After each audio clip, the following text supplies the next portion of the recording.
I think the economics of world energy are changing. There's obviously still a demand for oil, but if you look at the reports from the International Energy Agency, this demand is going to peak very soon. And you can debate, is it 2028, is it 2030, but is it worth investing billions of dollars? And I think that's why we haven't seen any proponents of the project, whether to the south or to the west coast. There's no companies right now that are willing to put this money because the future prospect of being able to make this a lucrative business are diminishing. Why are you staying in the caucus? Why are you staying in the Liberal caucus if you disagree with this policy and the direction the government's going? Well, in our parliamentary system, if you're a member of a cabinet and you disagree with a decision or a policy from your government, then the obvious thing to do is to quit cabinet.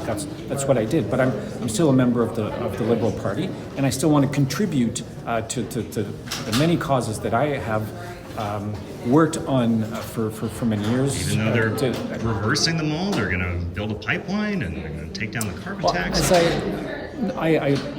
I said to your, my apologies. As I said to your colleagues, I sincerely doubt that a new pipeline will ever get built. We still have carbon pricing, and we will continue having an industrial carbon pricing. But I disagree with some of the fundamental elements in this memorandum of understanding. I think we are putting a lot on the table and getting nothing in return.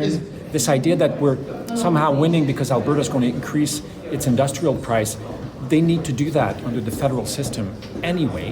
The Pathways project, I believe in carbon capture and storage. The IPCC says we need it, but it's only going to sequester 12% of the oil sands emission. So this idea that we will have decarbonized oil in the Alberta oil sand is not true. Less emitting, but not zero. How confident are you can reach a compromise with First Nations when they just passed a resolution at the AFN yesterday saying the tanker ban is not on the table?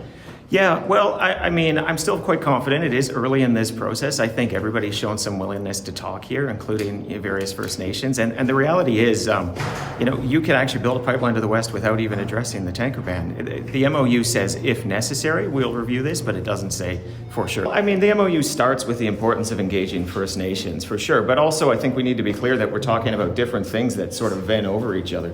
A pipeline to the west coast is one thing, a pipeline to the north coast is a different thing. The idea of proponent might be behind one and not the other is not crazy, but really, it's so early in the process, we're going to have to wait and see how this all comes out.